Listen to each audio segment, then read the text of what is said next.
So yun, meron ditong isang shop dito which is accredited ng LTO. Yan.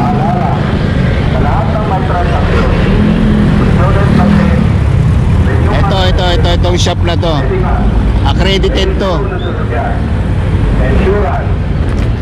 Yan. Dito po lamang sa loob ng Sero Compound.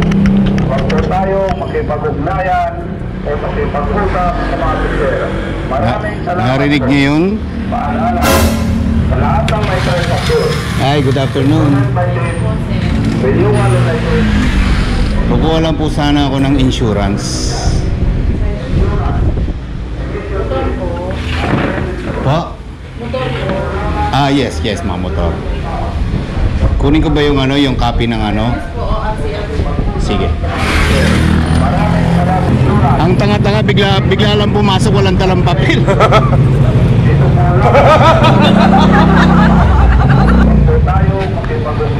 Yan, so ito yung ipipresent natin. Maraming salamat po. Ah, yes, nag-smoke na po ako.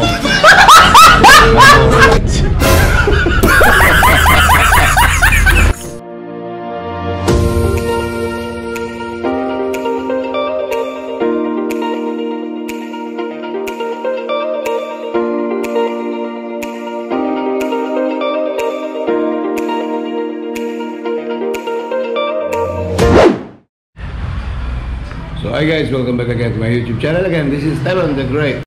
And syempre this 2024, alamin natin magkano ang pagpaparehistro ng inyong motor. Ngayon, alamin natin kung magkano yung presyo niya. Ano ba yung ibang mga baka may mga naidagdag na sa mga processing. So, dati kasi nagpapaano lang tayo eh. Ang tawag na, nagpapasmoke, insurance, then LTO na. Then, but now, let's see kung ano yung mga karagdagan. Saan natin gagawin yan? Dito lang yan sa may Biñan, Laguna. So dati kasi sa Pasay ko ginagawa eh. Somewhere in Pasay, San Pedro. Pero ngayon try natin sa Biñan kung magkano ang kalakaran. Alright, huwag natin patagalin. Let's go! So yun nga guys, tayo itubulak na papunta sa LTO. And syempre yung una natin hahanapin is tayo magpapa-smoke test muna. Yan ang aking hahanapin pala ngayon dito sa may Biñan. First time ko dito sa Biñan eh. And syempre tulad nga ng sinabi ko, alamin natin magkano yung presyo and magkano yung kalakaran ng magagastos mo sa lahat-lahat.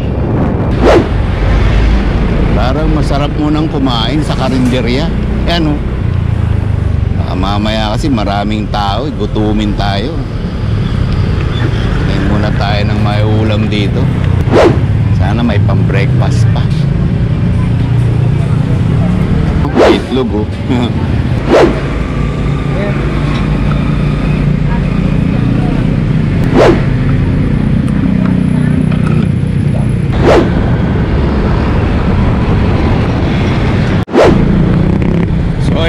Nandito tayo ngayon sa may Olivares banda. Bali, kakaliwa lang tayo niyan dito eh. Pagkaliwa lang natin yan dito, siguro for about 500 meters or 700 meters. Yan, nandun na tayo sa may LTO. Actually, nasa area na tayo ng LTO eh. Yan ang LTO. Boss! Saan ba may pwede magpa-smoke test? Ha? Hindi ko alam eh, meron ba doon? Launa pa? Parang dito yata meron ano? Sa Pasita na. Dito sa may Caltex sa harapan. Okay. May idea ka ba sir magkano kayang kalakaran? 350 lang yung emission. 350 emission. Sige sir, habol ko. Salamat. Magkano yung insurance sa inyo sir?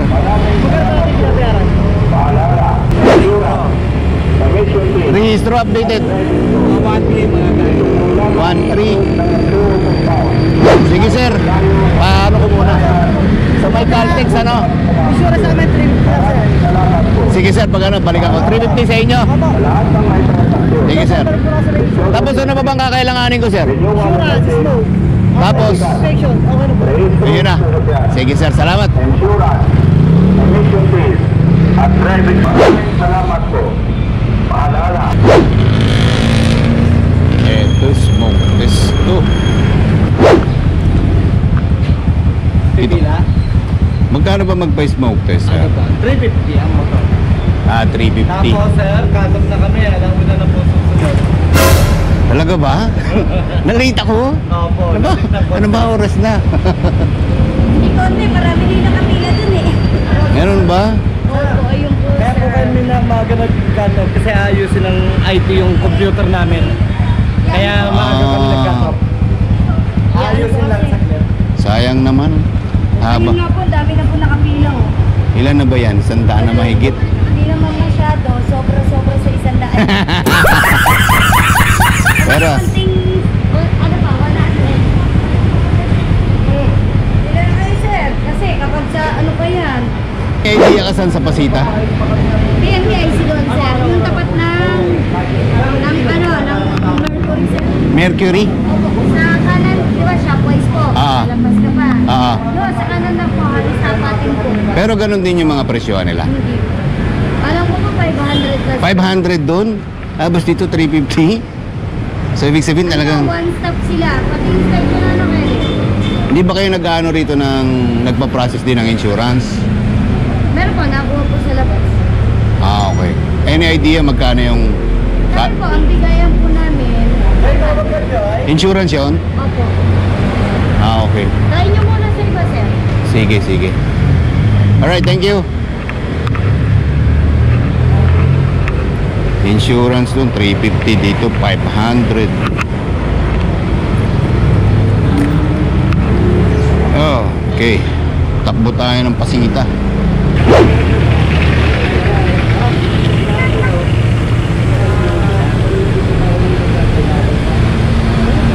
Boss, makapagtanong nga lang po, saan ho ba dito raw sa Pasita pwede magpa-smoke test? Argaya, yan. Aha, malap. Ben, relate. Kaya, yun ang hindi ko alam. Pero may wala ba doon? Kaya ano? Oo, lapit na safety. Bakit kung hindi accredited, Hindi, tanggap eh. hindi tatanggapin na sa LTO? May ganun pa pala. Aha. Oo, ha, kasi malapit na yan. Tanong natin. Ayun. Salamat. Tama. Eh, mga ganun-ganun pa pala, no? Accredited. Ito Emission inspection, no?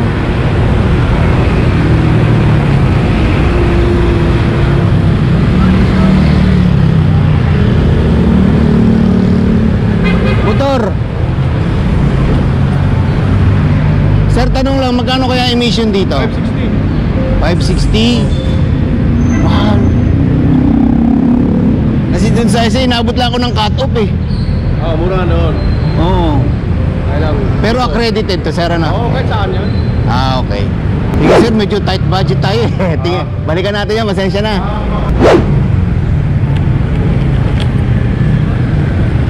Wala stick 560. Diba? Okay na eh. Papasok na eh. Dito, tanong tayo dito sa mga nagbebenta ng motor na to.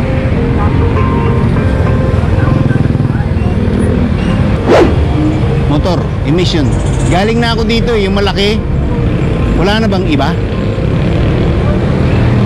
LTO sir, wala ba? Mismo pasok ako ng LTO. Meron na rin dyan, ano? Meron ako nakikita dito. Ay, yun pala yun ang sinasabi. Meron yung malaki, parang warehouse siya, tandatingan niya. Kaso mahal naman, 560. Tari mo na sa mismo LTO. LTO mismo, ano? LTO San Pedro. Sa may jetty na yan. Papasok. Sir, salamat sa kuwera. So ngayon, pasukin na natin ngayon yung pinakang LTO ng San Pedro. Last year kasi, dito ako nag-process, pero sa iba ako kumuha ng emission. Ngayon, alamin ko lang dito kung meron na rin dito. Yan o, LTO San Pedro. Iba-iba pala presyo pag emission, ano? 560, 350 pa, malalayo diferensya. Boss, emission lang? Sir, 10 pesos parking. Emission, sir? May nag-i-emission ba dito? Wala, sir. Hindi pa nag-ooperate mga emission dito. Pero idea lang ba? Magkano kaya kalakaran ng pa-emission dito? Ang emission dyan sa labas, 680 sa motor. 680. Eh, ito sana maluwag dito.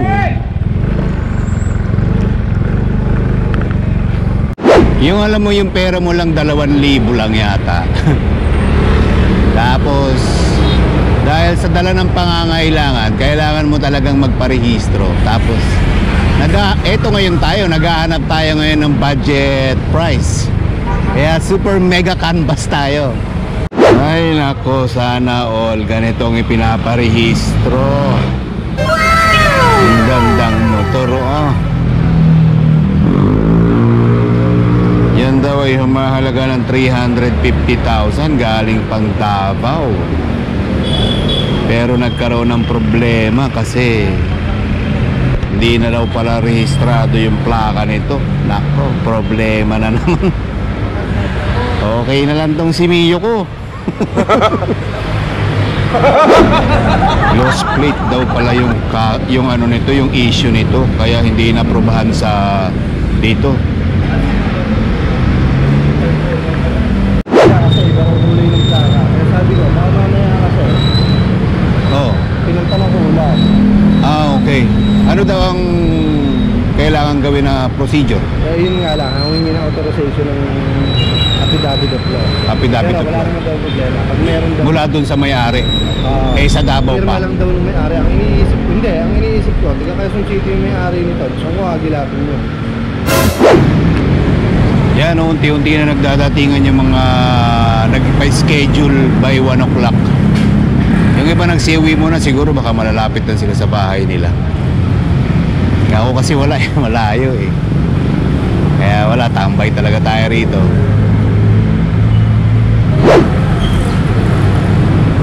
Siguro nakita niyo naman yung difference ng in-inquirean ko kanina, 580, iba-iba eh, no? Pero ito yung pinakamura, 350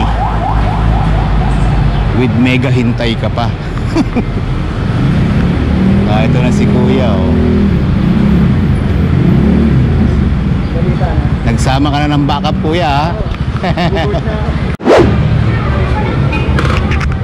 Hindi lang naman yun, ayaw lang talaga. Thank you, boss. Safe ride. Okay. Boss, thank you. Alright.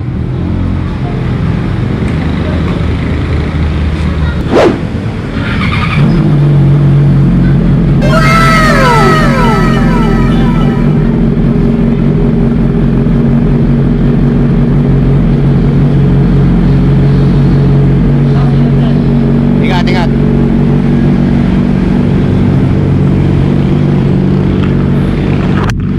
Lapit, ano ka naman, mga katropa ko, mga ka-big bike eh. Kala mo, mga katropa kong ka-big bike eh. Biyo lang naman palit sa akin. Medyo nagpalit muna tayo ng outfit ko. Ako na lang pala naka-jacket dito. Init-init.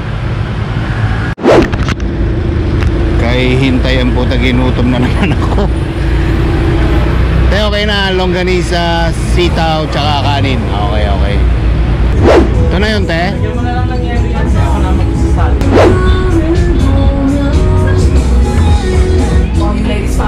Alright, so nag-i-start na mag-roll call.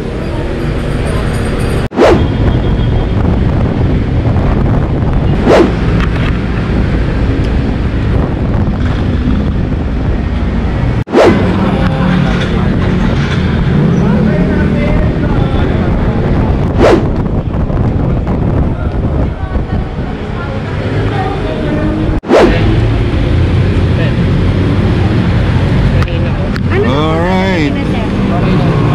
Bayad na tayo 350 pesos.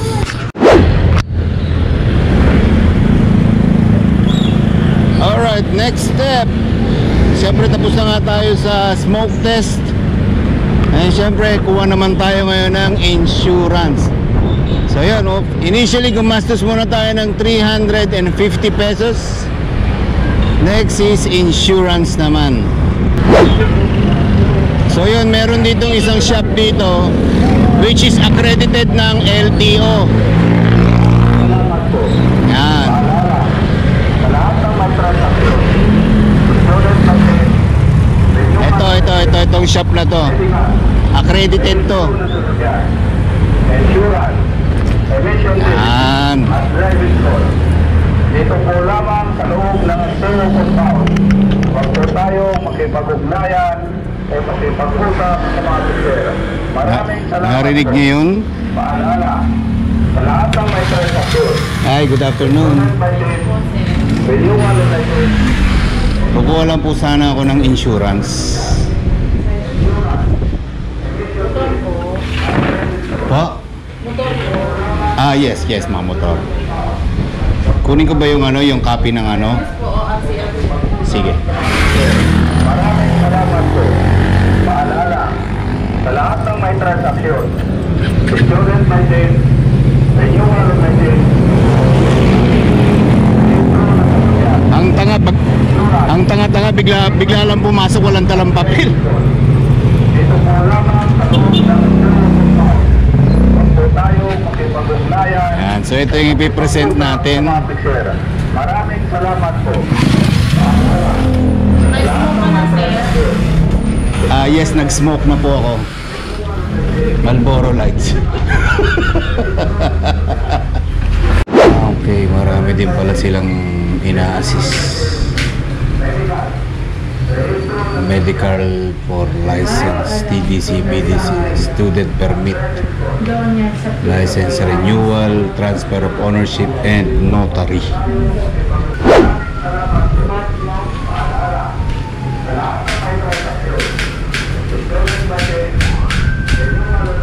So ibig sabihin yung insurance na ginagawa mo, kailangan i-authenticate through online bago ipasok sa loob. Yan.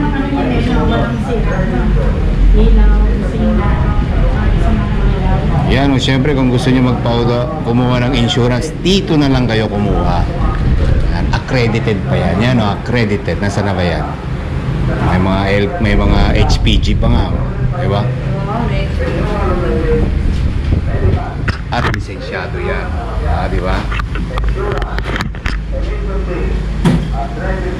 Meron na tayong insurance, no?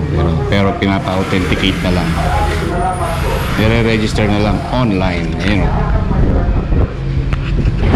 So next step natin is inspection naman tayo. Rehistro ng sasakyan. Insurance. So dito na nga tayo. Pero ang init, katanghali ang tapat ha. Okay. For inspection lang daw sir. Yes sir. Insurance na may smoke na. Nakilala yung si Ricky pagkabata.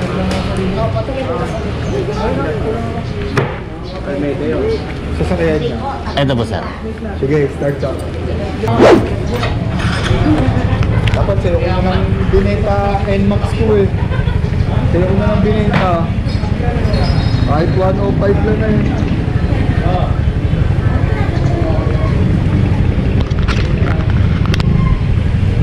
Alright. So initially nagkaroon siya ng preno. Okay. Tingnan natin yung track lang. Kabila. Okay. So ayun. Basic lang naman pala eh. Mga brake lang eh. F na yun. Basta kulay dilaw. Ako yan sir. F na. So again, kung okay naman yung motor mo or sasakyan mo, dadaan nga dito sa inspection. Then after, syempre proceed ka na sa pinakang office niya. Alright, next. And I guess ito na yung pinaka last step, which is kukunin mo na yung latest OR mo. Sir, saan? Diretso na po. CSR. Para sa pagkuha ng bagong OR. Opo. Dito po. Thank you. Ayun. O, dito tayo.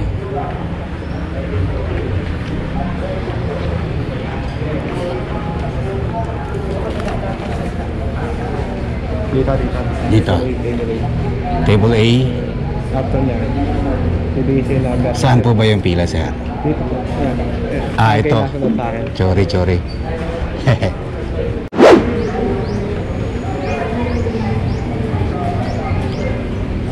Public assistance. Sir.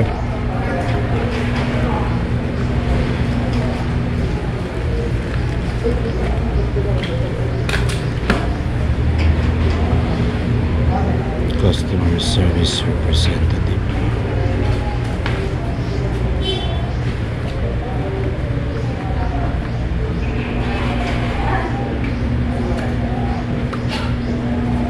Tawagin na lang kayo, sir. Asan yung motor sa nandun na sa labas? Bali dito na po rin po ang releasing niyan. Doon na din po sa kaya. Dito. Doon po sa Okay. Okay. Tatawagin na lang daw. Ay. Okay. Saan? Sa loob? Sabi ko nga eh.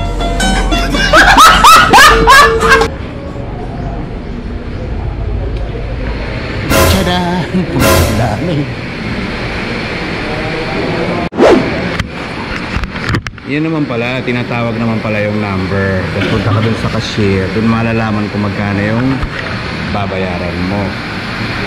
Pero so far maluwag naman eh, maluwag. Saka maganda rito, naka-aircon. So, pero mahaba. Ano oras bro? Sorry.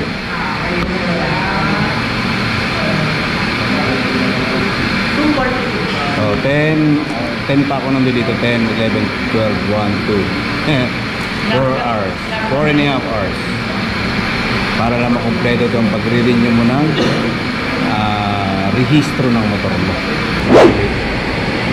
Wala no?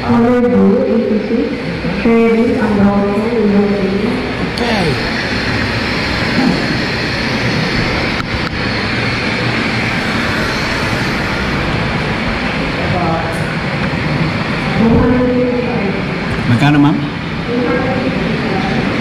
255. Yun no? So that's it. Ano, nakuha na natin yung ating pinaka OR. And yun na, ano, time to go home. Akala ko kasi dito tayo pipila. Dami-dami niya no? Kailan pa maglilinis siya? Matagal pa po eh. Ayaw tayo. Ayan. Malay mo.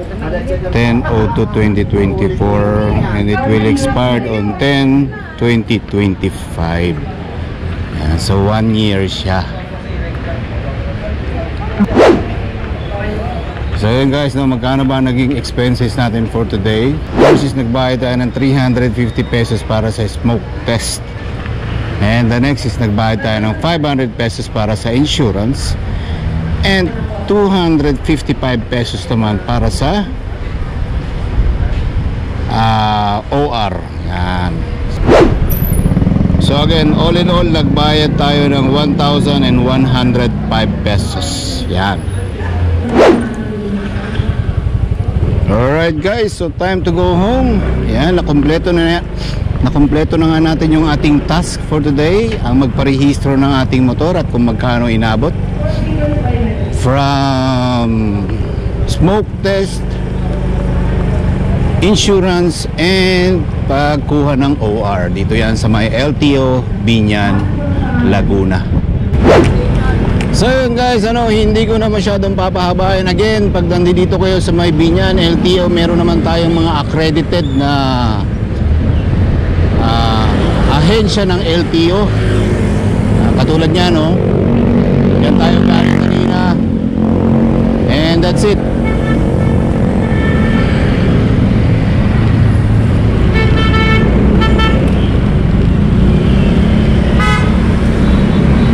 So guys, hindi ko na masyadong papabayan ang vlog na to. See you again to my next vlog. This is Esteban the Great. Bye and God bless.